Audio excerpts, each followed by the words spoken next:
वारो यकीनन जन्नत में वेंदासीं पर इन ॻाल्हि जे लाइ इहा त ख़ुशी करे पर इन खाते को जेका उन जी नज़र अचे फासल को जेको आहे दुकान जो नौजवान जेके होटल भरिया पिया आहिनि उतां खां भरियूं पयूं आहिनि उते DCR जेका आहे हुयूं फैक्ट्रियूं थियूं हलनि छा इन्हनि जी ज़िमेदारी तव्हां असांजे मथां न आहे त असां जेका पंहिंजे घर मज़बूत कयो ऐं रब मां ताक़त जेको आहे मज़बूत करणु पहिरियों ज़रियो आहे निमाज़ ऐं रब जी जेके कंहिंखे रब खां फोन ते ॻाल्हाइणो आहे त उनजा फोन जा नंबर इहे निमाज़ वारा वक़्त जेके अथव इहे कोन आहे जेको माण्हू पंहिंजे रब जे आॾो पंहिंजो बावज़ू सुठनि कपिड़नि सां आज़िज़ी रियाज़ीअ सां अचे डुकंदो उन परवरदिगार खे कंहिंजे ख़ैर ऐं बरकत जी दुआऊं घुरंदो त उनजा ॿेड़ा पार आहिनि दुनिया में सही ईंदी आहे बाक़ी जेके माण्हू जिन चयो पुराने करीम में लाइ त हिकिड़ा माण्हू उहे आहिनि जेके दुनिया जा तलबगार आहिनि जेकॾहिं सिर्फ़ु दुनिया जी तलबगारी त असां जो ज़मीन मुतमइन नथो थिए असां वधीक नथा दुनिया जी तलबगारी में असां हुते मुंहिंजो वारो तबिको न पाए अलाह रसूल चए थो त तव्हां मुंहिंजे आॾो डुको तव्हां पुराने करीम खे पढ़ो तव्हांजो जेके पंहिंजो तव्हांजा रूह जेके पाक थियनि तव्हांखे हिकिड़े दोस्त ॿुधायो पहुची वियो इहे ई तव्हांखे ख़बर आहे जेके हिंदुस्तानी हिंदू जेके आहिनि इहे जेके महारम में रहनि था इहे जंगी कनि था इहे कीअं था लड़नि हाणे न ॿुधाए हीअ असां जेके मुस्लमान जेके आहियूं पंहिंजो असां वज़ू करे कम भरे पोइ वरी रेत में हथ विझंदासीं अलाह जेकॾहिं दुआ थिए त असां पंहिंजो जनत थी आहियूं जेकॾहिं बचाऊं त शहीद आहियूं पर हिंदू जेके उन्हनि खे त का आख़िरत जी का ॻाल्हि ई कान्हे हिंदू जेको आहे ख़राबु वापराईंदो सोचल शाम जी वात में विझंदो पोइ सम्झो रेत त हाणे महाराज हो न जेकॾहिं मां पई वियुमि त मुंहिंजो दोस्त अलाह वारे माण्हू में ऐं शैतान वारे माण्हू में मां तव्हांजे साम्हूं जेको आहे रखूं ऐं मां इहा तवको कयां थो त तव्हां असांजे पंहिंजे औलाद खे पुराणे करीम जी तालीम ॾियाराईंदासीं ऐं उन जे लाइ कनि थी कंदासीं हिकिड़े मूंखे दोस्त ॿुधाए आप अल्लाह के लिए खाने जा रहे हैं इसके बाद मौलाना डॉक्टर महमूद अली नकरो साहब तो मेरे किताब को तो अमीर भी हैं आपके सामने अपने फर्ज का इजहार करना है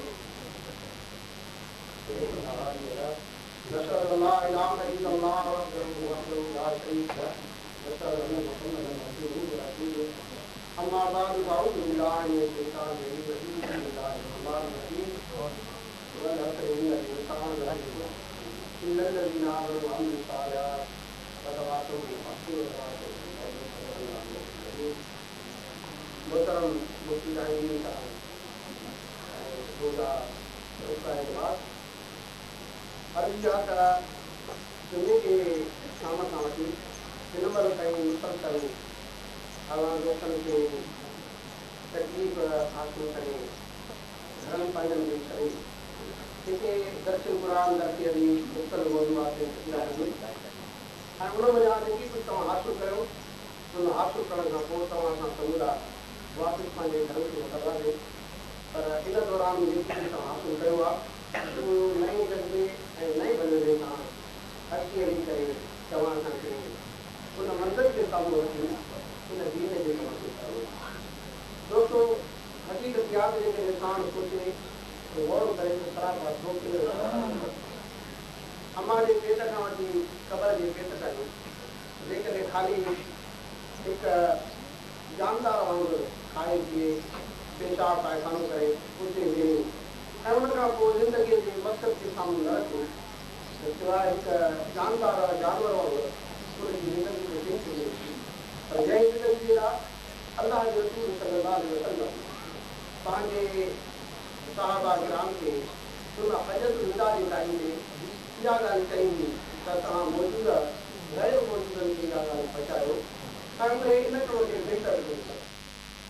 इन टोटे खसारे खां बि जेकॾहिं बचण जी आहे पुराने करीम जे रूप में मिले थी उहा जंहिं ॻाल्हि रहे थी जंहिंखे तव्हां ईमान आंदो आहे ईमान आणण खां पोइ उनखे साबित कदम रहो ऐं साबित कदम रहण खां पोइ उन ईमान जे मुताबिक़ अमल तालीम बि कयो अमल तालीम करण खां गॾोगॾु नेकीअ जे माण्हुनि खे कयो हक़ीक़त इहा त जमात इस्लामी जी इहा ई दावत आहे जंहिं दावत खे तव्हां सां 3 ॾींहं खां वठी रुकण जे सूरत में ताक़ुल जे सूरत में प्रभु जे सूरत में हिकु पंहिंजे तरफ़ो अॻु इरादो कयो आहे त इहा दावत असां पाण पंहिंजी जनतनि खां कंदा आहियूं इन दावत मुताबिक़ पंहिंजी ज़िंदगी मां अवां वञा ॿियनि तरफ़ो कयां थो तव्हां जेके पंहिंजे घर खे वापसि वठंदा त इन नई जल्दी सां नए ज़िमेदारी सां नए शौक़ ऐं बलवे सां अलाह जे नबी जे करो सघो ऐं अलाह जे दीन खे जॾहिं नाफ़िज़ कंदासीं उन जे लाइ जॾहिं जदोजहद कंदासीं ऐं उहो ॿिन्ही जॾहिं ग़ालिब ऐं नाफ़िज़ थियो त मज़लूमनि जी दालत थी वेंदी ऐं ज़रूरत इन ई जदोजहद कंदे जेकॾहिं तव्हां असांजो गुज़र इन दुनिया खां थी वियो अलाह असां खां राज़ी थींदो ऐं अलाह जे रज़ामंदी जी सूरत ऊर्जा थींदी त उन्हनि में तव्हां सां ख़ुशि हूंदासीं अलाह खां दुआ आहे त तव्हां असांखे पंहिंजे मंज़िल खे मुतयन करे उन में पंहिंजे कदमनि खे उॾाइण जी तौफ़ीक़ अता फ़रमाए जय माल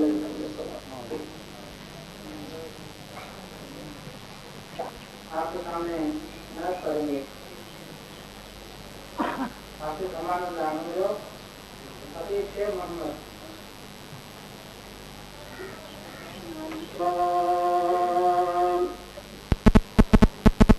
इस्लामी ईमान सां तो कुरान करे अजराई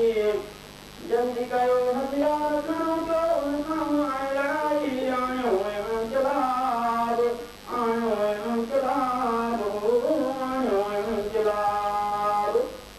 इस्लामी ईमान सां तो कुरान करे अजराई इस्लामी ईमान सां तो कुरान करे अजराई जल्दी कयो हथियार खणो कयो उनखां लड़ाई आयो इनकलाब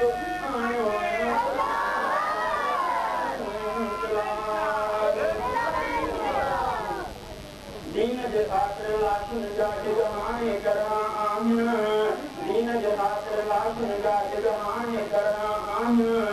दीन जे ख़ातिर लाशुनि जा टिगमाने करणा आहिनि तंहिंजी तोहमत जी दीन जे वेझा आई आयो इनकलाब आयो इनकलाब आयो इनकलाब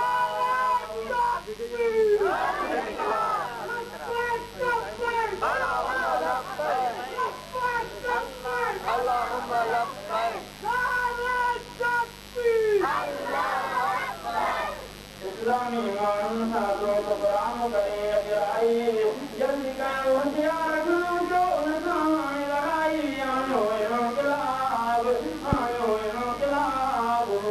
आयो इनकलाब धरना हड़तालूं साजूं कमु डॼे खां वठणो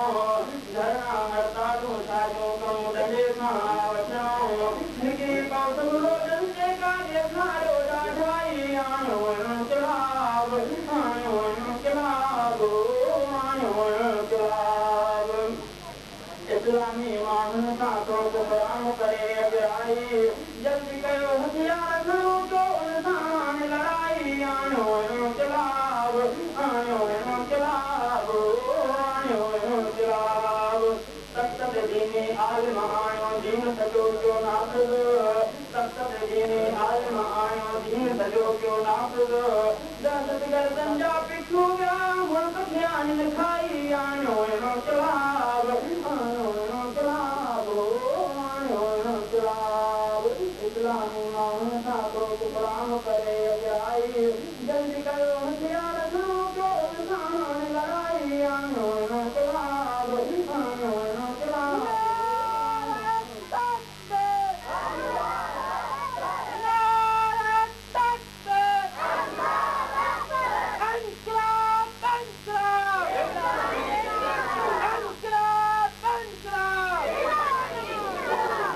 इस्लामी ईमान सां तो कुरान करे अजराई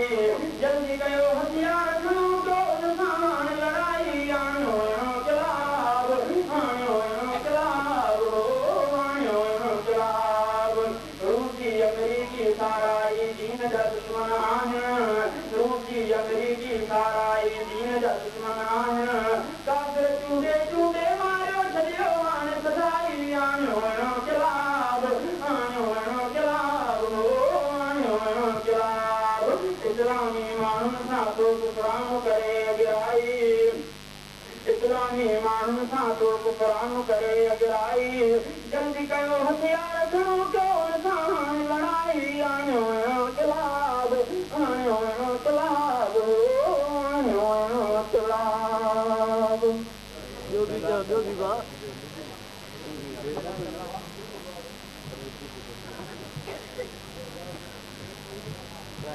मुकम्मल तौर पर इस्तेफादा फरमाएंगे। मौलाना असदुल्लाह भुट्टो साहब की तकरीर से पहले इस मदरसे के तालिब इल्म कार्यक्रमों को बराबर से वो कराना बनाए। उसके बाद मौलाना असदुल्लाह साहब की तकरीर सुनेंगे और फिर आकर में दुआ फरमाएंगे। पुकारा है तुमको फिरदौस वाला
If I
अभी आपके सामने मौलाना professor Nizamuddin Memon, director Mehran academy Karachi, आपके सामने अपने हालात का आगाह करवाएंगे। मौलाना निजामुद्दीन मेमन साहब हमारे मदरसे की कमेटी के अहम मेंबर भी हैं। आपके सामने अपने हालात का आगाह करवाएंगे। मौलाना निजामुद्दीन मेमन साहब।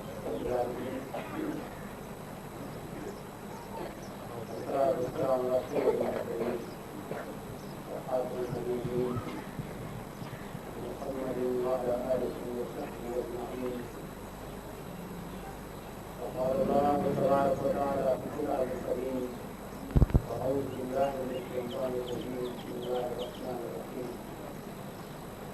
يريدون ليطفئوا نور الله بأفواههم والله متم نوره ولو كره الكافرون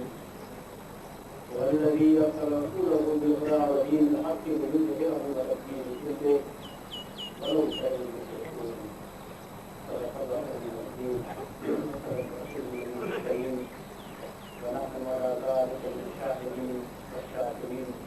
والحمد لله رب العالمين. محترم المكرم جناب عبداللہ بھٹو صاحب, امیر جماعت اسلامی سنتی, حضرت مولانا مفتی رحم الدین صاحب ऐं ॿिया क़ाइमूनी जमात इस्लामी, मुंहिंजा अजीज़ो क़ाबिले इकराम बुज़ुर्गो दोस्तो, अल्लाह तबारक व तआला जो वॾो इनाम ऐं इहसान आहे जो अॼु ज़िंदगी जे नई अज़ीम ऐं शानदार माज़ीअ खे ॿीहर दोहिराईंदे जस्ते दस्तार जो बि इतमाम कयो आहे ऐं हिन मौक़े ते हिन मदरसे जा पार्षद शागिर्द उहे दस्तारबंदी थींदी. मुंहिंजो भाउ अज़ीज़ो, ही मदरसा क़ुरान मजीद जे तालीम इशाअत जो मसइला आहिनि. क़ुरान मजीद अलाह जो किताब आहे जंहिंजा एजाज़, जंहिंजूं अज़मतूं, जंहिंजा कमालात बेशुमार आहिनि, जंहिंमें सभ खां वॾो क़ुरान जो एजाज़ पियो आहे जो ही अल्लाह तबारक व तआला जो मुक़द्दस ऐं बिलादुल कलाम, जंहिंजी शुरूआत गारे हिरा में हज़रत जिब्राईल अलैहिस्सलाम जे आंदर उन पहिरीं वहीअ सां थी. इक़रा बिस्मि रब्बिकल लज़ी ख़लक़, ख़लक़ल इंसान मिन अलक़. इन वहीअ सां हिन क़ुरान जो लहण जी शुरूआत थी ऐं पोइ इहो क़ुरान 3 सालनि में रसूलुल्लाह सल्लल्लाहु अलैहि वसल्लम जे मथां पाए कश्मीर ते पहुतो ऐं अॼु 1500 साल गुज़रण खां पोइ उहो ई क़ुरान उन्हनि देरुनि ज़बरुनि सां, उन्हनि शब्दुनि मज़ुनि सां, उन्हनि लफ़्ज़नि सां, उन्हनि अखरनि सां अॼु असां वटि मौजूदु आहे. इहो अलाह जो एजाज़ ऐं क़ुरान जो मौजूदो आहे जो 1500 साल गुज़रण खां पोइ इहो क़ुरान पंहिंजे असुलो जी हालत में मौजूदु आहे. बावजूद हिन जे जो इस्लाम जे दुश्मननि, मुस्लमाननि जे दुश्मननि इन्हनि 1500 सालनि में बेशुमार कोशिशूं कयूं आहिनि त इन क़ुरान मंझां के शयूं कढियूं वञनि, इन क़ुरान जे अंदरि के फ़र्क़ तलाश कया वञनि ऐं ॻोल्हिया वञनि त जीअं मुस्लमान उम्मत जे अक़ीदे खे कमज़ोर करे सघिजे. पर अलाह ताला हुननि खे माज़े में बि नाकाम कयो आहे ऐं इहे जेके बि साज़िशूं आहिनि ऐं चालू आहिनि इंशाअल्लाह मुस्तक़बिल में बि नाकाम थींदियूं. त हिन क़ुरान मजीद जो इहो वॾो एजाज़ आहे. हिन क़ुरान जो इहो बि वॾो मौजूदो आहे जो अव्हां जे साम्हूं जॾहिं दस्तारबंदी थी अव्हां ॾिठो त ही नंढड़ा नंढड़ा मासूम ॿारड़ा जेके शायदि पंहिंजे अमर जी ॿोली जेका हंज में हुननि सिखी ऐं पिराई, सिंधी ॿोली या सराइकी ॿोली या उर्दू ॿोली, उन जी ॿोलीअ जे अंदरि जेकॾहिं हिननि खे को हिकिड़ो सुको लिखी ॾिनो वञे ऐं 5 ॿारनि खे विहारे ऐं चइजे त हाणे तव्हां ही सुको यादि कयो, उन्हनि खे 10 ॾींहं ॾिना वञनि, उन्हनि खे सुठो उस्ताद ॾिनो वञे ऐं पोइ जेकॾहिं 10 ॾींहंनि खां पोइ तव्हां इहो इम्तिहान वठो त उन इम्तिहान में तव्हांजे साम्हूं जेको नतीजो ईंदो उहो तव्हांखे हैरान करे छॾींदो ऐं उहो नतीजो इहो हूंदो त को ॿार छॾे ॾींदो त त को ॿार 3 अखर छॾे वेंदो त को ॿार 4 अखर पंहिंजे तरफ़ ठाहे ॿिए में हणी वेंदो ऐं तव्हां हैरान थी वेंदव त हीउ क़ुर मजीद फुरक़ान हमीद 114 सूरतूं ऐं 20 पारा ऐं हे खबनि ऐं हज़ारनि टुकड़नि ते हे पखिड़ियल हे क़ुर मजीद जेको उन्हनि जी ॿोली बि नाहे जंहिं ॿोलीअ खे हुननि माउ जे हंज में बि न थींदो आहे ऐं हुननि जी पंहिंजी ॿोली बि नाहे उहो ॻाल्हाइनि बि नथा उहो सम्झनि बि नथा पर इहो क़ुर मजीद इहो फुरक़ान हमीद इहे मदनी सूरतूं इहे मकी सूरतूं इहे 30 पारे जे अंदरि पखिड़ियल लखनि जे तादाद में लफ़्ज़ इहे हाफ़िज़ ज़बूरा इहे न सिर्फ़ु लफ़्ज़ यादि था कनि पिया बल्कि उनजी शब्द ऐं मद बि यादि था कनि पिया न सिर्फ़ु शब्द ऐं मद खे यादि था कनि ज़ेर ऐं ज़बर खे बि यादि था कनि किथे थींदो आहे किथे थोरो तरसणो आहे किथे घणो तरसणो आहे ऐं किथे सिधो करिणो आहे हिकु हिकु शइ हुननि खे यादि थी वञे मुंहिंजा भाउर ईंदो इहा ठाहे इहा शइ अक़ल खां मथे आहे इहा शइ इंसान जे दानाईअ खां मथे आहे इहो क़ुर जो एजाज़ आहे इहो अलाह जे कलाम हुअण जी दलालत आहे इहा निशानी आहे अहिड़ी ॻाल्हि जी त रब काइनात जो कलाम आहे हुनजी बणी आहे ऐं उहा ई पंहिंजी ऐं इहो कलाम पंहिंजे बंदनि सां यादि थो कराए पियो इहो क़ुर जो एजाज़ आहे जो असां ॾिसूं था पिया काइनात जे अंदरि अॼु दुनिया जे उन कुर्स में अॼु इहो क़ुर इहो चाहे सिंध जे इलाइक़े में हुजे चाहे हिंद जे इलाइक़े में हुजे चाहे ईरान जे इलाइक़े में हुजे चाहे ईरान जे इलाइक़े में हुजे दुनिया जे कहिड़ी बि कुंड कुर्स में इहो क़ुर इहो ठाहियो ई क़ुर आहे इहो अलहम्द खां शुरू थो थिए ऐं मन्नास ते ख़तमु थो थिए ऐं इहे हाफ़िज़ उस्ताद किराम इहो यादि था कनि इहे मदरसा जेके इन क़ुर मजीद जे इन तालीम जे अॻिते वधाइण जो ज़रियो आहिनि ऐं हिकिड़ो मर्कज़ आहिनि इहे मर्कज़ सॼी दुनिया जे अंदरि मौजूदु आहिनि ऐं इंशा ताला इहे मर्कज़ सॼी दुनिया जे अंदरि रहंदा ऐं इन जे नतीजे में क़ुर जो इशाद जो अलाह जे हिन नूर जे हिन फैलाव जो इहो सिलसिलो इंशा ताला जारी सारी रहंदो मुंहिंजा भाउ ईंदो मुंहिंजे लाइ आयो तव्हांजे साम्हूं पढ़ी उन ई अलाह तबारक तआला फरमाए थो पियो त युरीदून लियत्फ़िउ नूरल्लाहि बिअफ़वाहिहिम चाहिनि था फरनि था त अलाह जे नूर खे पंहिंजे चालुनि सां पंहिंजे अटकलुनि सां पंहिंजे साज़िशुनि सां विझाइनि उनखे उझाइनि उनखे ख़तमु कनि पर अलाह ताला फरमाए थो पियो त अलाह जो पोइ अलाह पंहिंजे नूर खे सोर ते रखाइण जो जुमो अलाह कंदो आहे वॾो करे त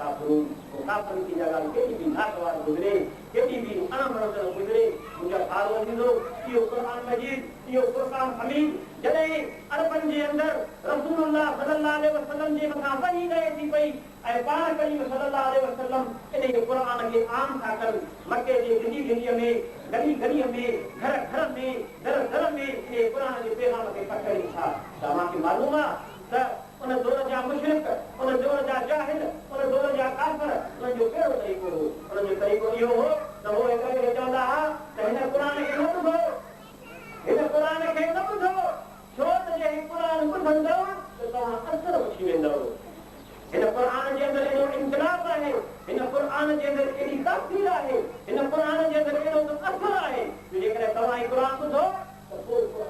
इहो तव्हांजे दिलि खे फतह करे छॾींदो तव्हां मुस्लमान थी वेंदव ऐं तव्हां ला इलाहा इल्लल्लाह मुहम्मद रसूलुल्लाह जो कलमो पढ़ी ऐं पंहिंजे अबन नाले जे दीन खां ॿाहिरि ख़ारिज थी वेंदव नारे तकबीर नारे क़ुरान नारे क़ुरान जिंदाबाद मुशरिक ये पंहिंजे माण्हुनि खे पंहिंजे ॿारनि खे पंहिंजे दोस्तनि अहबाबनि खे इहा तज़कीर कंदा हुआ त जॾहिं क़ुर तव्हांजे साम्हूं अचे जॾहिं हीउ क़ुर तव्हांजे साम्हूं पढ़ियो वञे त तव्हां पंहिंजे कदनि जे अंदरि कपनि विझो कपिड़ा विझो आङुरी विझो हीउ क़ुर नथा ॿुधो अथव ऐं हिन में अरबनि जे अंदरि वॾो हिकिड़ो दाना माण्हू लिखियो वेंदो हो वॾो हिकिड़ो समझदार माण्हू लिखियो वेंदो हो वॾो हिकिड़ो अहले इल्म माण्हू लिखियो वेंदो हो जो अलाह जे सटे रसूल सल्लल्लाहु अलैहि वसल्लम जेका मशहूर दुआ हुई उन जी दुआ में अलाह जे रसूल सल्लल्लाहु अलैहि वसल्लम इहे फरमायो त मुंहिंजा रब इन उमिरि मां कंहिं हिकिड़े उमिरि खे इस्लाम जे अंदरि आणे कंहिं हिकिड़े उमिरि खे इस्लाम जे अंदरि आण या त उमर बिन ख़त्ताब खे इस्लाम जे अंदरि आण या अबू जहल जे नालो असां रखंदा आहियूं उन जो नालो उमर हुयो उनखे इस्लाम जे अंदरि आण छो त इहे ॿ वॾा माण्हू हुया जेके मके जे अंदरि वॾी हैसियत वारा हुआ वॾे इल्म वारा हुआ वॾे मर्तबे वारा हुआ वॾी हिकिड़ी शान ऐं शौक़त वारा हुआ अलाह जे सचे रसूल सल्लल्लाहु अलैहि वसल्लम जी दुआ अलाह क़बूल कई ऐं दुआ अधाई हज़रत उमर फारूक रज़ी अल्लाह ताला अन्हु जॾहिं खिचीअ में हुनखे चयो कई त तूं हलियो आहे ॿियनि सां मुक़ाबिला करण ऐं तुंहिंजे घर में इहो क़ुर अची वियो आहे ऐं तुंहिंजे घर में इहो क़ुर जो एजाज़ ज़ाहिर थी वियो आहे तूं वॾे माण्हुनि खां जहिड़ा कंदो वॾी वॾा जा बंदा वञी पंहिंजे घर जी नथा हलो हज़रत उमर साईं जॾहिं घर में तूं अचे अञा इस्लाम कोन आंदो अथई तूं घर में तूं अचे तूं अचण सां तूं पढ़ंदा हुनजे कन ते थो पवे जॾहिं पढ़ंदा हुनजे कन ते थो पवे त सम्झे थो त हीअ अजीब शइ आहे हेॾो अजीब शइ आहे जब तूं खड़काए अंदरि घिरी थो अचे पोइ उन्हनि सां जेतिरी हुनखे ताक़त ऐं सघ आहे उहा मारकुट बि करे थो उनजी पंहिंजी न्याणीअ खे कुटे थो उनजे खे हथनि सां चंबनि सां मुखनि सां हणी ड्राए थो ऐं उन खां पोइ हुनखे चवे थो भला छा था पढ़ो इहो मूंखे न ॿुधायो कहिड़ी शइ जेका तव्हां पढ़ो पिया पोइ उहा अलाह जी बंदी उहा मोमिनी उहा क़ुर जी हामिल जंहिंखे चंद क़ुर जूं आयतूं हुयूं उहे वञी खणी थी अचे ऐं हज़रत उमर रज़ी अल्लाह ताला अन्हु खे शर्त थी वञे त हाणे तूं पहिरियों वुज़ू करे अचूं त पोइ मां तोखे ॿुधाईंदुमि पोइ जॾहिं हुनखे ॿुधाए थी तव्हां ॾिसो इन क़ुर जे आयतुनि जो एजाज़ आहे त हज़रत उमर फारूक रज़ी अल्लाह ताला अन्हु जेको क़त्ल करण जे इरादे सां आयो आहे उहो पाण क़त्ल थी वियो आहे या उहे पाण मुस्लमान थी वियो आहे उमत जा फ़र्ज़ ऐं हिन दीन जे मथां अमल कंदड़ मुजाहिद जेके झंग में राति जो सुकून सां ऐं सलामतीअ सां ज़िंदगी गुज़ारे सघनि त तारीख़ जे अंदरि अचे थो पियो सीरत जी किताब में अचे थो त इहे झंग मां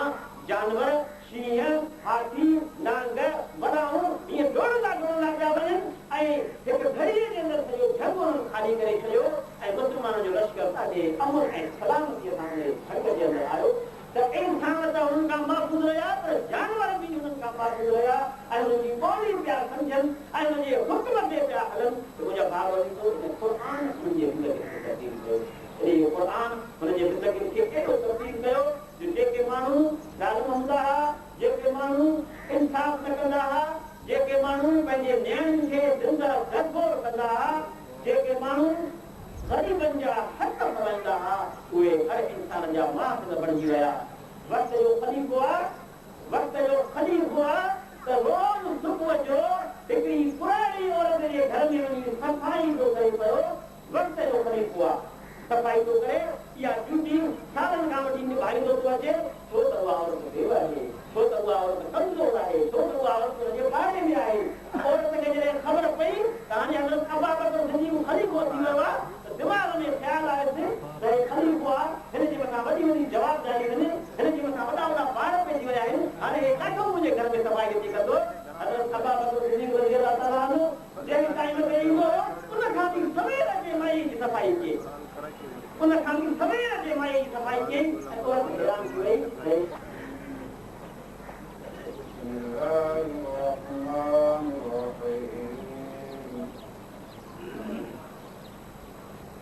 ولقد خلقنا الإنسان ونعلم ما توسوس به نفسه ونحن أقرب إليه من حبل الوريد إذ يتلقى المتلقيان عن اليمين وعن الشمال قعيد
और सदर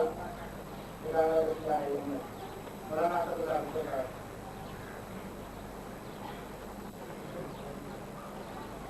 अल्हम्दुलिल्लाह रब्बिल आलमीन वस्सलातु वस्सलामु अला सय्यिदिल मुरसलीन हबीबना व हबीबिल आलमीन मुहम्मद व अला आलिहि व अस्हाबिहि अजमईन। मोहतरम मुफ्ती नाइमुद्दीन साहब, सदर जमीयत इत्तेहाद वासिन, मोहतरम महमूद इलाही हक्को साहब, अमीर जमात इस्लामी जिला शिकारपुर, मोहतरम अब्दुल कादिर अब्दुल साहब, नायब अमीर जमात इस्लामी जिला शिकारपुर व सदर डिस्ट्रिक्ट बार एसोसिएशन शिकारपुर, मोहतरम मौलाना मीर भुट्टो साहब, मोहतरम मदरसे आला है मुझा भाई और दोस्त और अजनबियों, ये मदरसे जो जलसो दस्ता शरीफ के जलसो इन्हें जिलाए मां अल्लाह जो शुक्र भी अदा कया तो हिन मदरसे में ॿारनि तालीम हासिल कई ऐं उन्हनि जी दस्तार बची बि थी। अल्लाह ताला इन्हनि ॿारनि खे हिन क़ुर जे पढ़ण जी यादि रखण जी ऐं दीन जूं ॻाल्हियूं जेके सुठियूं अथव उन ते अमल करण जी इहा बि अल्लाह खां दुआ आहे त अल्लाह ताला उस्तादनि खे मुंतज़मीन खे जेके हिन मदरसे जे लाइ पैसो ॾियनि था वक़्तु ॾियनि था उन्हनि जे इन पैसे वक़्तु उस्तादनि ऐं मुंतज़िमनि जे महिनत खे अल्लाह ताला क़बूल करे ऐं उन सां गॾो इहा बि अल्लाह खां दुआ आहे अल्लाह ताला हिन मदरसे खे इशाअत इस्लाम ऐं अक़ामत दीन जो मर्कज़ बणाए। मुंहिंजा भाइरो हिन दीन जे लाइ मदरसनि जेको शुरू कयो आहे इन जी बि वॾी तारीफ़ ऐं इन्हनि जो किरदार ऐं इन्हनि जूं क़ुर्बानियूं हक़ीक़त आहे तो सिंधीअ में चवंदा आहिनि त अलाह जे कारण जो मदरसनि में उलमा इकराम क़ुर्बानियूं ॾेई करे तकलीफ़ूं खणी करे उन अलाह जे दीन खे माण्हुनि खे सेखारियो बि आहे उन ताईं दीन पहुचायो। ही मदरसा सिर्फ़ चंद किताबनि जे पढ़ाइण लाइ क़ाइमु कयल आहे। वो दारुल लेवल जेको हिन हिंदुस्तान ऐं पाकिस्तान बांग्लादेश ऐं हिन ॾखिण एशिया जे अंदरि ऐं नंढे खंड भरे ज़मीन जे अंदरि जंहिंजो तमामु वॾो हिसो आहे वॾो हुनजो किरदारु आहे उनजे क़यामत तां जेकॾहिं गौर कयो उनखे छाजे लाइ क़ाइमु कयो उनजे लाइ ॿियनि ॻाल्हियुनि सां गॾोगॾु जेको बुनियादी हुनजो तसवुर हुयो त अंग्रेज़नि हिंदुस्तान में पंहिंजी हुकूमत क़ाइमु कई। उन खां पोइ उलमा इकराम इन फिक्र में पइजी विया त आख़िर असां हिन खे कीअं बचायूं ऐं वरी हुन ख़िलाफ़त जे निज़ाम खे अलाह जे दीन खे दुनिया जे अंदरि कीअं क़ाइमु हालांकि तव्हां जेके इन ॻाल्हि ते गौर कयो त अंग्रेज़नि माण्हुनि खे निमाज़ पढ़ण खां कोन छॾियो अंग्रेज़नि माण्हुनि खे रोज़न रखण खां कोन छॾियो अंग्रेज़नि माण्हुनि खे हज करण खां कोन छॾियो अञा अॼु त हज करण जे लाइ फारम भरणा पवंदा ऐं ज़कात ते बि काई पाबंदी कोन्हे बल्कि राणी विक्टोरिया 1857 जे जंग आज़ादी जे ख़ात्मे खां पोइ जेको ऐलानिया ऐं फरमान जारी कयो हुयो उन इहा ॻाल्हि कई हुई त तॾहिं ई माण्हुनि खे हिंदुस्तान, पाकिस्तान, बांग्लादेश इन नंढे खंड जे रहंदड़ माण्हुनि खे पंहिंजी इबादत करण जी, मज़हब सेखारण जी आदत ऐं हुननि इहो बि ऐलान कयो हुयो त उन्हनि जा जेके ज़ाती मामलात आहिनि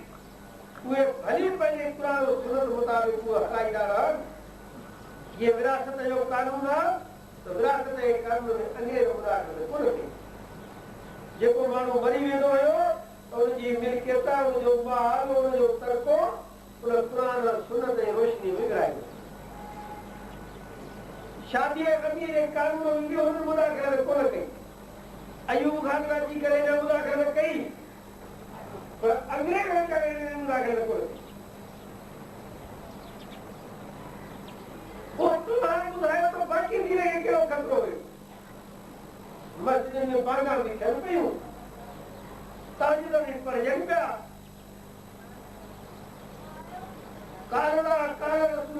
मदरसा क़ाइम आहे उहे बि हलनि पिया। आख़िर उन वक़्त जे उलमा खे छो महसूस कयो त बाबा हे जेको आहे इस्लाम हुननि जी रही कोन आहे। पर उलमा इहा ॻाल्हि सम्झी त इस्लाम जेको आहे चंद आमाल ऐं चंद अक़ाइद जी ॻाल्हि आहे। इस्लाम न आहे जेके अंग्रेज में कुझु दोस्त वेठा माण्हू अंग्रेजी में अर्ज़ु कया त इस्लाम जेको आहे उहो सिर्फ़ ऐं सिर्फ़ उहो प्राइवेट लॉ जो नालो न आहे, बल्कि इस्लाम जेको आहे उहो जेकी मुफ़रादी ज़िंदगी दिन जो हिसो बि आहे ऐं इस्लाम में इज्तिमाई ज़िंदगी जे लाइ बि अहकामात। तव्हां ॾिसो त अंग्रेज़नि जे अचण खां पोइ कहिड़ी तब्दीली आई। पहिरीं हिन मुल्क जे अंदरि ज़ालिम बादशाह हुया, शराबी बादशाह हुया, ज़ानी बादशाह हुया, बेदीन अकबर बादशाह बि हुयो जंहिं इस्लाम जे बजाए दीन इलाही क़ाइम कयो, जंहिं वेड़नि सां बिना उनखे मुस्लमान करण जी उनखां शादियूं कई। उनजे बेदीनी जो दौर बि हलंदो रहियो, पर तंहिंजे बावजूदि मुल्क में व्याजे जो निज़ाम कोन। तव्हां अंदाज़ो लॻायो त 14 सदन में व्याजे जो निज़ाम कोन। लेकिन कीअं अंग्रेज आयो उन अचण खां सभ खां पहिरियों इंश्योरेंस जो, बैंकुनि जो ऐं ॿियनि मुख़्तलिफ़ तरीक़नि सां व्याजे जो निज़ाम जेको आहे पूरे मुआशरे जे अंदरि आयो। उलमा खे धीरे धीरे ख़िलाफ़ थी सम्झी, छाकाणि त अलाह जे क़ुर में व्याजे जे ख़िलाफ़ सख़्त तर्को आहे। वरी तव्हां ॾिसो त बादशाह करीब केॾा बि हुया, उहे चाहे सिंध में अरबूर हुया, उहे सुमरा हुया, समा हुया, उहे जेके अरबूर तुरखान हुया, ऐं उन खां पोइ अकबर बादशाह जे सिंध खे ज़हनी सां मिलायो वियो। हिते मोहम्मद जा तगलक आयो, हिते जेको आहे उहो ताजपुर जी हुकूमत हुई, हिते जेको आहे करोड़नि जी हुकूमत हुई। मुख़्तलिफ़ हुकूमतूं जूं घेरो घेरो सिंध में थियूं, हिंदू बि आया, तगलक बि आया, बि आया, हुकूमतूं क़ाइम थियूं, पर उन्हनि सभिनी हुकूमतनि में ख़राबियूं बि हुयूं। बादशाह बि कहिड़ा ज़ालिम जादो बि हुया जी मार्क बेदीन बादशाह बि हुया, पर उनजे बावजूदि मुल्क जो अदालती निज़ाम जेको आहे क़ुर में। लेकिन आख़िर में नकी करे मुल्क जे अदालती निज़ाम खे तब्दील कयो। अब्दुल कादिर साहिब सीनियर वकील आहे, त जेके असांजूं पुराणा कानून जा किताब आहिनि उन में जेके रूलिंग्स उन ज़माने जी अदालतूं थींदियूं आहिनि, त उन्हनि इहा ॻाल्हि कई आहे त बाबा हे जेको आहे काज़ी कोर्ट न आहे, हे इस्लामी कोर्टियूं आहिनि, हे अंग्रेज जे कानून जूं कोर्टियूं, अंग्रेज कानून मुताबिक़। यानी हुन मुकमिल तौर ते इस्लामी क़वानीन जेके हुया, इस्लाम में जेको अदालती निज़ाम हो अहिड़े नमूने सां असां वटि हिकिड़ो तालीम जो निज़ाम हुयो, जंहिंजो वास्तो मस्जिद ऐं मदरसे सां हुयो पढ़ने वाले जे अंदर फिक्र आखिरत पैदा थींदी हुई अल्लाह जे बंदगी जो एहसास पैदा थींदो पढ़ण खां पोइ नबी सल्लल्लाहु अलैहि वसल्लम सच्चा उम्मती बणियो उन तालीमी निज़ाम खे फेराए लॉर्ड मेकाले जो उहो निज़ाम वरितो वियो जंहिंजो मक़सदु ख़ुदि अंग्रेज़नि बयानु कयो त असां अहिड़ा माण्हू पैदा करणु चाहियूं था जेके असांजी ग़ुलामी कंदे असांजे निज़ाम में हलाइण में असांजा भाग ॾींदा यानी उन्होंने असांखे अमलन मुर्तद न कयो सरकारी मानव परस्ती खुदा परस्ती जे बजाय पेट परस्ती ऐं इहे सभु जेके मादी ख़राबियूं आहिनि उहे असांजे माशरे में पैदा थियनि इन करे उलमा इस्लाम ऐं इन तरह जा जेके इज्तिमाई मामलात हुया उनजे ख़राबी जे करे असांजी इनफ़रादी ज़िंदगी में ख़राब थी उलमा इस्लाम इन करे महसूस कयो त असांखे मुल्क जे अंदरि असांखे पंहिंजे उन इस्लामी निज़ाम खे आणण जे लाइ इस्लामी निज़ाम हयात खे आणण जे लाइ इस्लामी कानून खे आणण जे लाइ दीन खे धरती जे मथां क़ाइम करण जे लाइ असांखे जिदोजहद करणु ऐं उन जिदोजहद जे मर्कज़ जे तौर ते दारुल देवबंद ठाहे तां तो दीन जे इल्म रखण वारा माण्हू पैदा थियनि ऐं दीन जे लाइ जिदोजहद करण वारा माण्हू पैदा तंहिंजी मना त ही ॻाल्हि वाज़िह आहे त दीन चंद आमाल ऐं चंद अक़ीदत जो नालो नाहे बल्कि दीन तुंहिंजे नज़रिए खे ॾिसो या ॿियनि दीनी जमातुनि जे नज़रियनि खे ॾिसो त उन्हनि इन ॻाल्हि जी ॻाल्हि महसूस कयो त बाबा हे बंदूक खणी विढ़णु या इन जे लाइ जेको फौजी जंगी तरीक़ो आहे आख़िरी करे ये असां वटि ॿिया रस्ता मौजूद आहिनि त भई उन्हनि खे आज़माए इन करे तव्हां ॾिसंदव त हिते जमीयत उलमा हिंद जे तरफ़ां पूरे मुल्क जे अंदरि हिकिड़ी सियासी हलचल हलाई वई उन्हनि कांग्रेस सां गॾिजी करे मुल्क जे हिन निज़ाम खे टोड़े अंग्रेज़नि जे ग़ुलामी मां जे बजाए हिकिड़ो अहिड़ो निज़ाम ऐं अहिड़ो मुल्क हासिल करण जी कोशिशि कयूं जंहिंमें अंग्रेज़नि जी हुकूमत न हुजे कंहिंजी ग़ुलामी न हुजे पर अॻिते हली करे हालात इहा ॻाल्हि ॿुधाई त हिते जेकॾहिं हिंदुनि जो ग़लबो रहियो ऐं उहे इलाइक़ा जेके मुस्लमाननि जा अक्सरती इलाइक़ा आहिनि जिते मुस्लमान घणईअ में आहिनि उहे बि जेकॾहिं हिंदुस्तान सां गॾु रहिया त हिन मुल्क में को इस्लाम थी पर अफ़सोस सां चवणो पवंदो त जंहिं मुस्लिम लीग पाकिस्तान जे लाइ जिदोजहद कई उन मुस्लिम लीग वटि बि इस्लामी निज़ाम खे क़ाइमु करण जो कोई फिक्र कोन्हे इन सूरत हाल में मौलाना सैयद अबुल अला मौदूदी रहमतुल्लाह अलैह 1941 में जमात इस्लामी खे क़ाइमु कयो ऐं जमात इस्लामी जे मुदाफ़ जेका हिसा अमल खे तव्हां पढ़ी करे ॾिसो ऐं 1941 खां अॻु जा जेके मज़मून मौलाना छपिया आहिनि उनखे तव्हां जेकॾहिं पढ़ो ऐं मुस्लमान ऐं मौजूदा सियासी कैफ़ियत जा उहो किताब या 3-4 हिसा पढ़ो त मौलाना मौदूदी रहमतुल्लाह इहा ॻाल्हि साफ़ वाज़िह कई आहे त बाबा असांखे हिकिड़ो मुल्क धारण ठाहिणो आहे पर उन मुल्क ठाहिण सां गॾोगॾु अल्लाह जे दीन खे क़ाइमु करण लाइ बि जिदोजहद छाकाणि जेकॾहिं मुल्क ठहियो ऐं इस्लामी निज़ाम न आयो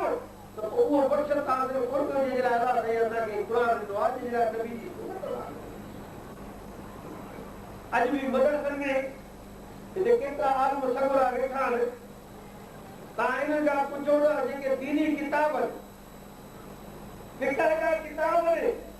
उनमें पंहिंजा वापार जा क़ाइदा कानून बि लिखिया पिया अदालती निज़ाम बि लिखियो पियो आहे मईशत जो निज़ाम बि लिखियो पियो आहे तालीम जे लाइ बि हिदायतूं मौजूद आहिनि ग़र्ज़ी और दुनिया जी ज़िंदगी जो कोई अहिड़ो कमु कोन्हे जेको इज्तिमाई या इनफ़रादी जे लाइ फिक़ह जे किताबनि में हथा के महसूलनि जे मुतालिक़ बि किताब मौजूद ऐं इहे महसूलनि टैक्स जो किताब कोई इहे न 50-100 साल में लिखियो हुजो बल्कि किताबुल खिराज इमाम यूसुफ रहमतुल्लाह अलैह जो इमाम अबू हनीफा रहमतुल्लाह अलैह जे शागिर्द लिखियो ऐं इन नमूने सां हदीस की किताबों के ॾिसो इमाम बुखारी बुखारी के किताब के खोलियो, इमाम मुस्लिम के किताब के खोलियो, तिर्मिज़ी शरीफ के खोलियो, इब्ने माजा के खोलियो, साहिब सत्ता के किताबन के खोलियो, या हदीस के जेके आहिनि किताब उन्हनि खे खोलियो, उन्हनि में बि असांजे आइमा बुज़ुर्ग औलिया अल्लाह उन्हनि जेके आहिनि फ़क़ीह ऐं मुहद्दिस बाक़ाइदे बाब मिलिया ईमान जो बाब, शादियुनि जो अहकामात,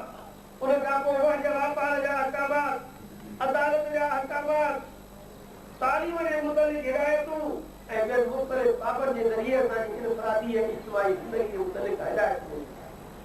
हदीस जी किताब में बाब तंहिंजे माना त दीन जो तसवुर चंद कलमनि खे सेखारण सां, कलमनि जे दुरुस्त करण सां, चंद किताबनि जे पढ़ाइण या चंद जेको आहे उहे करण सां दीन पूरो थिए, दीन जो सॼी ज़िंदगी जो मुंहिंजा भाइरो इहो ई उहो जमात इस्लामी जे लाइ जमात इस्लामी ठही उनजो पहिरें ॾींहं खां वठी इहो मक़सदु हुयो त अहिड़ो टोलो तयारु कयो वञे जेको अलाह जे दीन जो सिपाही बणिजी करे हिन मुल्क जे अंदरि अलाह जे दीन खे क़ाइमु हीअ मदरसा इन कम जे लाइ इन में अहिड़ा आलिम पैदा थियनि जेके क़ुरान और सुन्नत ते जी गहरी ख़बर हुजे ऐं उन सां गॾोगॾु मौजूदा दौर जे अहम जेके ज़िंदगी जा क़ाइदा क़ानून आहिनि तजदीद दौर जी तहक़ीक़ात आहे उन ते बि उन्हनि जी नज़र छाकाणि त असां हिन मौजूदा दौर जे मामलनि खे लातालुक था वेठा अहिड़ा आलिमनि जी ज़रूरत आहे जेके क़ुरान और सुन्नत जे मथां बि दस्तरस कंदा हुजनि ऐं इन जे अंदरि जेको जो वापार आहे इहो कीअं हलंदो, पर ही जेके असांजा कर्ज़नि जा मामलात आहिनि उहे कीअं थींदा, मुल्क जे अंदरि ॿिया जेके मुआशी मामलात आहिनि उहे कीअं हलंदा, इन जे लाइ उनवान जी ज़रूरत आहे जेके क़ौम जी ऐं उमत जी रहनुमाई। ऐं मौलाना सईद अबू अला मौदूदी रहमतुल्लाह अलैह इन फ़िक्र जी उहा आज़ियाई कई आहे, अहिड़ा उनवा आहे के माण्हू या जॻह जाइ सम्झंदा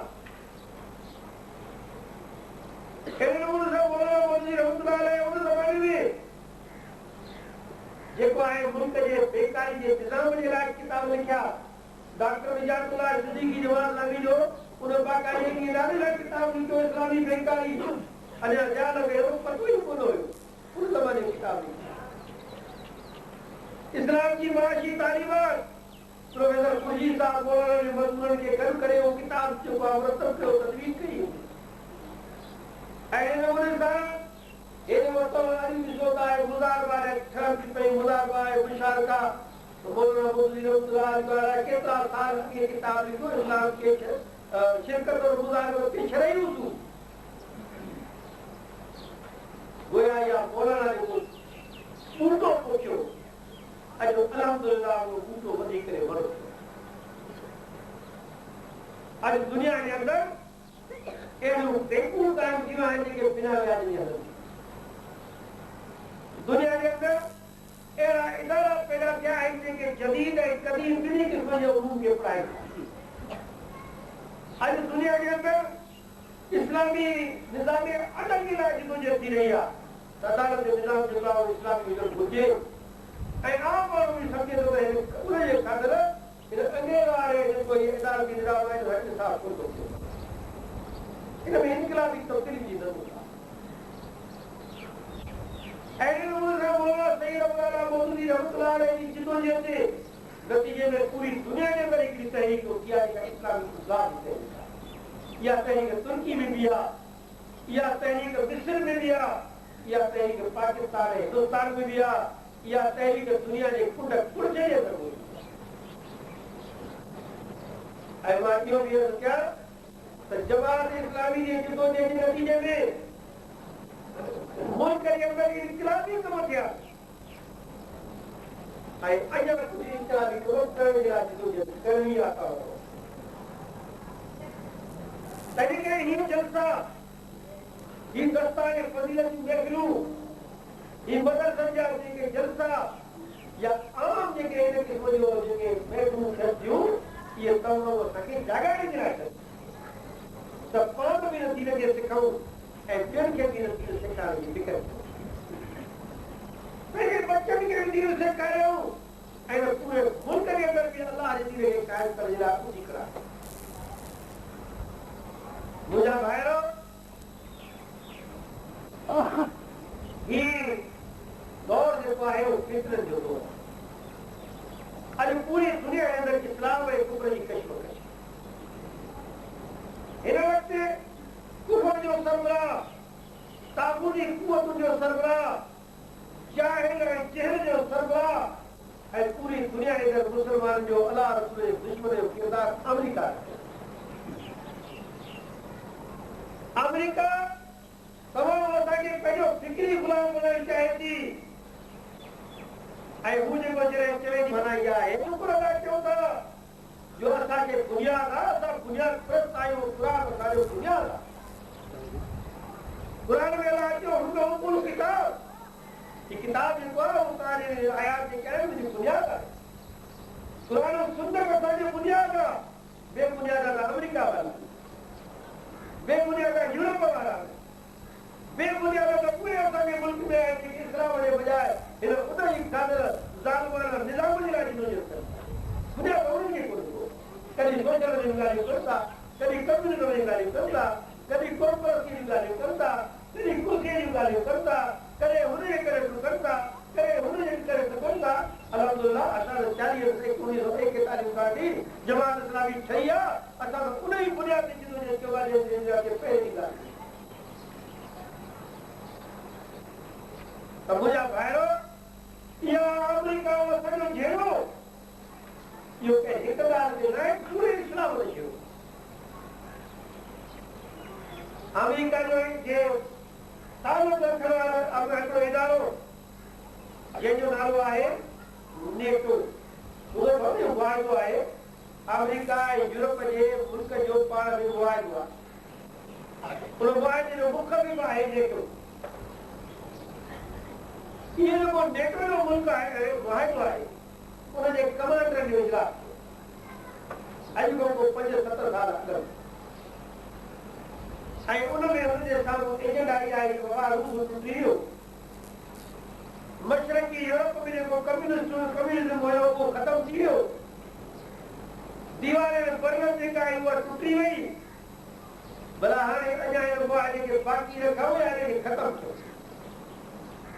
छाकाणि जहिड़ो कम्यूनिस्ट आयो मशरक़ी यूरोप जे ब्लॉक आयो उहो टुटी वियो उन सां चहिरा फिटा कया उन चहिरा जेके पंहिंजी नदीअ जेके आहे उन खां फिरी विया भला हाणे अञा इहो वाइदो हले या न हुननि जेको अख़बार में हुन इजलास खां पोइ एलामिया जारी कयो जेको पंहिंजो बयानु ॾिनो उन में हुननि चयो त कम्यूनिज़म जो ख़तरो ख़तम थी वियो आहे सोशलिज़म जो ख़तरो ख़तम थी वियो आहे पर इस्लाम जो ख़तरो अञा कान्हे तंहिं करे असांखे ऐं यूरोप ऐं अमेरिका खे मुतहद थी करे इस्लाम जो मुक़ाबिलो इहा उहा न्यू वर्ल्ड ऑर्डर आहे जेको जंहिंते अमेरिका अॼु बि अमल कयो आहे मुंहिंजा भाइरो अमेरिका जे न्यू वर्ल्ड ऑर्डर में इस्लाम ऐं कुफर जे कशमकश खे तव्हां ॾिसो त इहो पर्दो जेको आहे इहो बि हुननि खे ख़राब थो लॻे इहो सम्झंदा इहो बि थो लॻे कमाल अता तुर्क खे कमाल मुस्तफा पाशा खे हुन जेको आहे अॻिते हाणे ऐं तुर्कीअ में जेको आहे बेदगी जे लाइ एॾो वॾो अॻिते वधी विया जो पर्दे ते पाबंदी आहे पर्दो अजीब जेके लिखंदा रहिया पर्दो न बेपर्दगी जी तहरीक कंदी रही उन छा इहे कमु कनि हिंदी में बि लिखनि पिया उर्दू में बि लिखनि पिया अंग्रेजी में बि लिखनि पिया ऐं मुख़्तलिफ़ तरीक़नि सां इहे सॼे मुल्क में बेपर्दगी जी तहरीक पर हाणे त खुली करे ॻाल्हि साम्हूं आई आहे जो अमेरिका ऐं यूरोप जो पूरो जेको कल्चर आहे पूरे तहज़ीब अर्जेंटीना एविसिया ऐं जेके सेटेलाइट ऐं ॿिनि ज़रिए सां तव्हां असांजे घर जे अंदरि जेको आहे बेपर्दगी खे दाख़िल करे इन हद ताईं जो तुर्की जे अंदरि वेचारी उतो जी हिकिड़ी ज़ाइफ़ मरवा जो नालो कवा कची हुनजी ज़ात थी उन माई साहिबा वोटन से मुंतकिल थी करे सभेली में पहुंची चलो मथे ते रुमाल बंधी करे सभेली इजलास में आई तो उन्होंने चाहिए कि न सिर्फ सभेली की मेमरी को खारिज करे छॾियो बल्कि मुल्क जी शहीद खत्म कयो के मुल्क बदल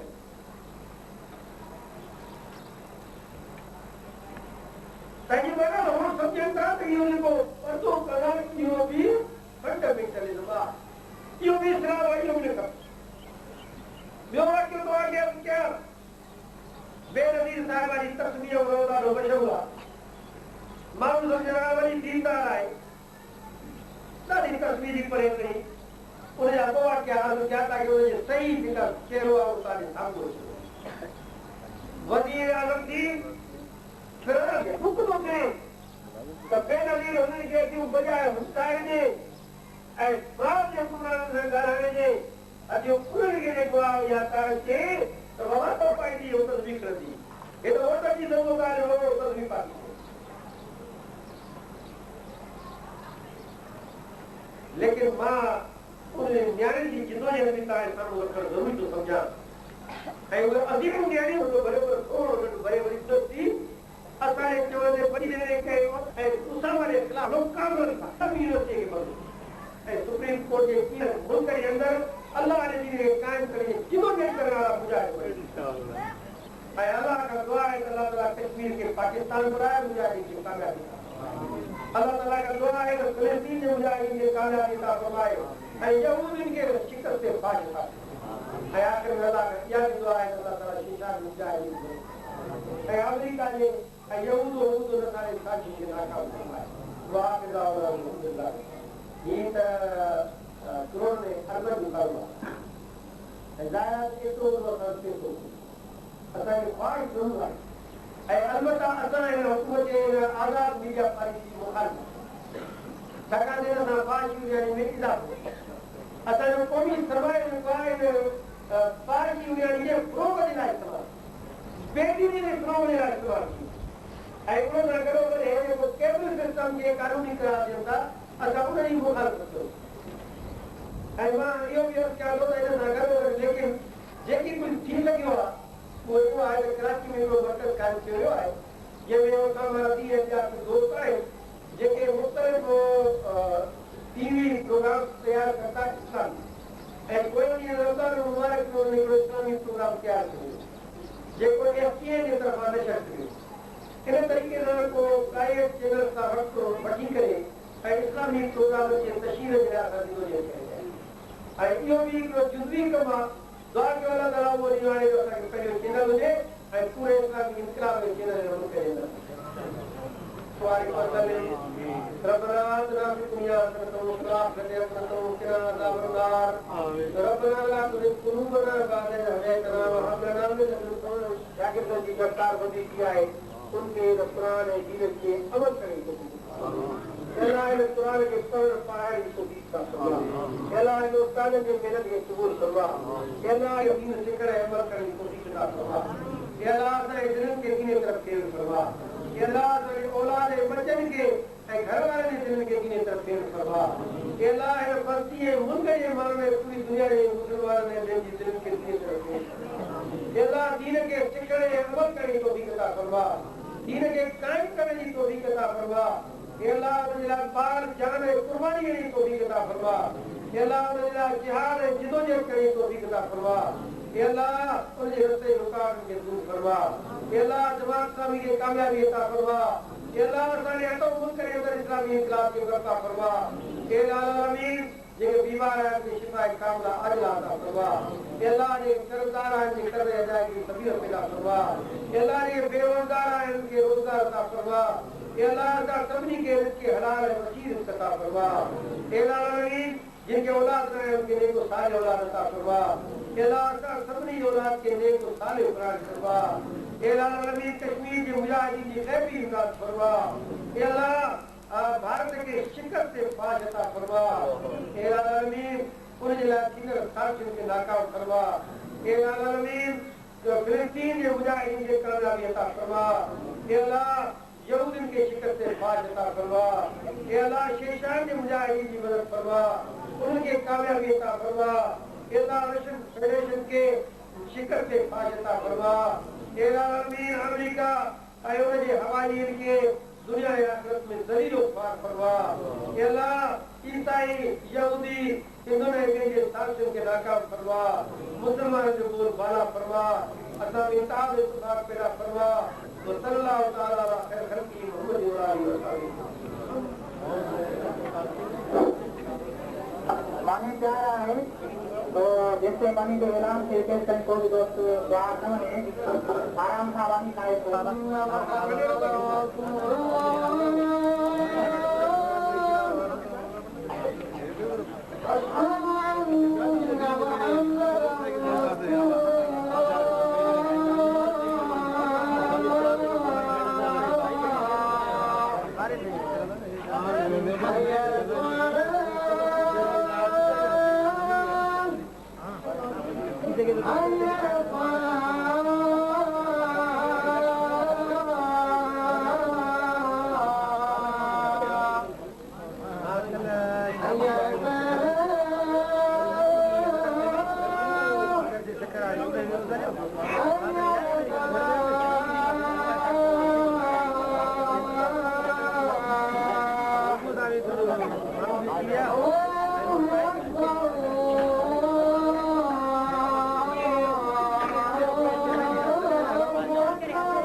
बोला जाए है ना पौधा इन्हें जा यो मुख्तलिफ होने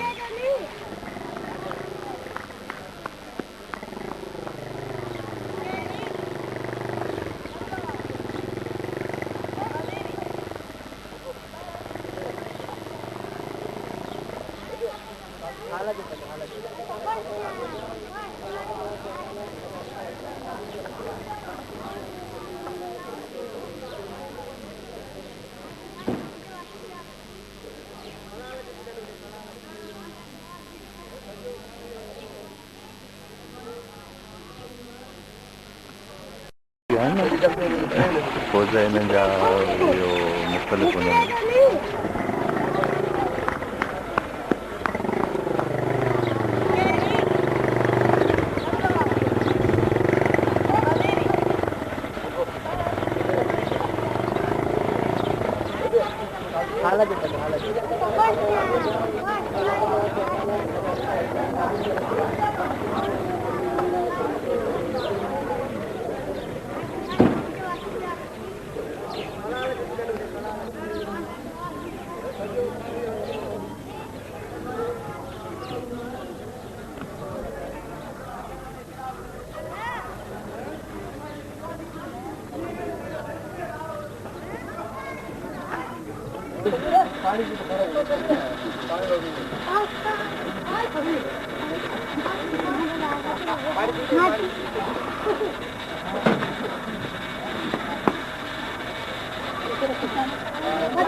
ये तो छोटे होते हैं ये तो बात अभी मत करा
पानी आला है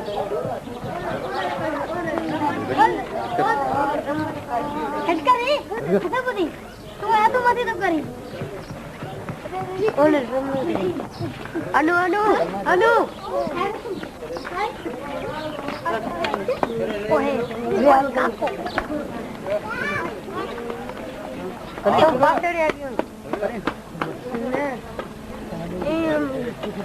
मेरे पापा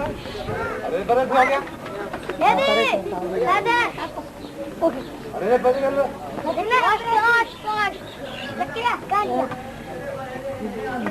फर्स्ट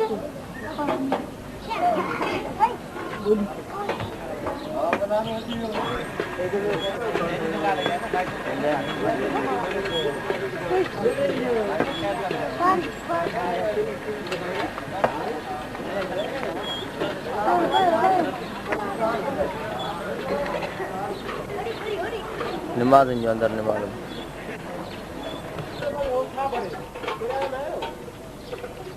माशल भरा है पानी आ रहा है गुल्ला भरे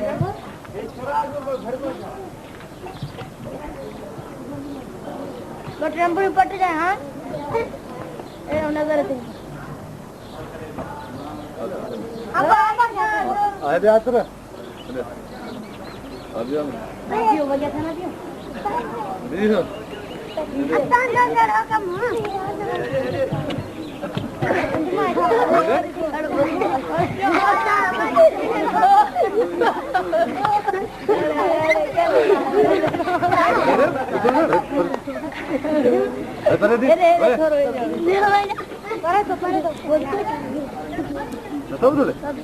बस चले ना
मूवी वाला भाग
గొప్ప రకమైన చెప్పండి.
Alhamdulillah.